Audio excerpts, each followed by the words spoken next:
I found the devil's tramping ground by accident. At least, that's what I told myself afterward. It was deep in North Carolina, far from the main road, hidden behind miles of trees and empty dirt paths. A local at a gas station mentioned it when I asked about haunted places nearby. The moment he heard my question, his smile disappeared. Then he leaned closer and quietly said, "Don't stay there after dark." Of course, I went anyway. By the time I reached the clearing, the sun was already starting to disappear behind the trees, and honestly, the place looked wrong immediately. Not dramatic, not cinematic, just wrong. In the middle of the forest was a perfectly bare circle of dirt. No grass, no weeds, no plants of any kind, just dead earth. Everything around it was alive and overgrown, except that circle. I stepped closer and felt this strange pressure in my chest, like the air inside the clearing was heavier than the forest around it. Then I remembered the legend. People said the devil himself walks there at night, pacing in circles while planning evil. I almost laughed at how ridiculous that sounded. Then I noticed something strange. The forest sounds had stopped completely. No insects, no birds, nothing. And standing there in that silence, I suddenly became very aware of how isolated I was. I pulled out my flashlight and pointed it across the dirt circle. That's when I saw the footprints, fresh, large, human-shaped, but wrong somehow. The stride was uneven, like whoever made them had been walking in circles for a very long time. I should have left then, but instead, I stepped into the clearing, and the second my foot touched the dirt, the temperature dropped instantly. Not slowly, instantly, like I had crossed an invisible boundary. That's when I heard it behind me, one slow footstep, inside the circle, with me. The moment I heard that footstep behind me, every instinct in my body told me not to turn around. But I did anyway. Nothing. The clearing was empty. The flashlight beam swept across the dirt circle, the surrounding trees, the darkness between them. But there was nobody there. Then another step echoed behind me. Crunch. Slow. Deliberate. I spun around again. Still nothing. That's when I realized the sound wasn't coming from the forest. It was staying inside the circle, moving around me. I backed toward the edge of the clearing, trying to keep my flashlight steady, but my hands were shaking too badly. Crunch. Another step. This time from my left, then another from my right. Like something invisible was walking slow circles around me. And the strangest part, I could hear the footsteps clearly, but the dirt wasn't moving.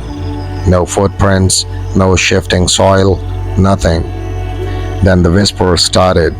At first I thought it was wind moving through the trees, soft, almost impossible to hear. But then I realized something horrifying. The whispers weren't coming from the woods, they were coming from inside the clearing itself. Low voices murmuring just beneath hearing range, like several people speaking at once in another room. I tried to focus on the words. Big mistake. The moment I listened closely, the voices became louder, not clearer, louder. Dozens of overlapping whispers pressing against my ears from every direction. My chest tightened instantly.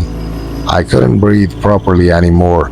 Then I noticed something moving near the tree line. Not a person, a shadow, tall and unnaturally dark, standing perfectly still between two trees.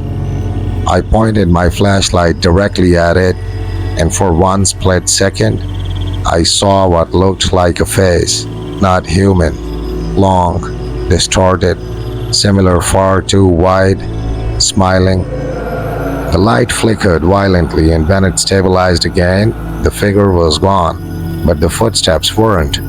Now they were faster, circling me rapidly inside the clearing. Crunch, crunch, crunch. over and over.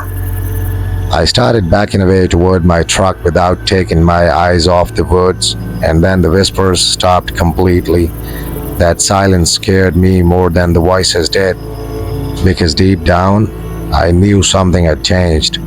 Something had noticed that I was trying to leave.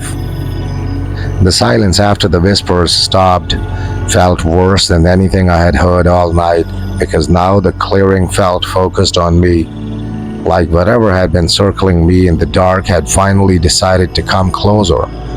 I kept backing toward my truck slowly, trying not to panic. The flashlight beam shook violently in my hand as I scanned the tree line again and again. Nothing, no shadow, no movement, but I could still feel it there, watching, waiting. Then my flashlight died, just like that. One flicker and complete darkness swallowed the clearing. I froze instantly. The forest around me disappeared. I couldn't even see my own hands anymore. Then I heard breathing, close, too close. Slow inhale, slow exhale, right beside me. I stumbled backward and dropped the flashlight. The moment it hit the dirt, the whispers exploded around me again, not soft anymore, loud, aggressive. Dozens of voices overlapping so violently I couldn't understand a single word.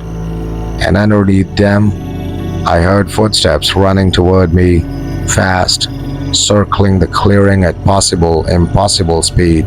Crunch, crunch, crunch, crunch. I panicked and ran blindly toward where I thought my truck was parked. Branches tore against my jacket as I crashed through the dark. Then suddenly, my hand hit metal, the truck door. I nearly ripped it open and threw myself inside. The second I slammed the door shut, everything outside went silent. Again. I locked the doors immediately and looked through the windshield toward the clearing. At first I saw nothing, then the darkness between the trees shifted. That tall figure stepped slowly into view at the edge of the dead circle. Even from a distance, I could see its smile, too wide, too unnatural, and it wasn't looking at me anymore. It was staring at the ground inside the clearing. Then I understood something that still terrifies me. The dead dirt circle wasn't dead because nothing could grow there. It was dead because something kept walking there, over and over and over again. Like a path worn into reality itself. The figure slowly turned its head toward my truck, and suddenly all the dirt inside the circle began moving, not shaking, moving, like dozens of footprints were appearing all at once beneath the soil. That's when my truck engine died. The headlights flickered off, and in the darkness outside, I heard the footsteps begin again. Slow, crunch, crunch, crunch, circling the truck.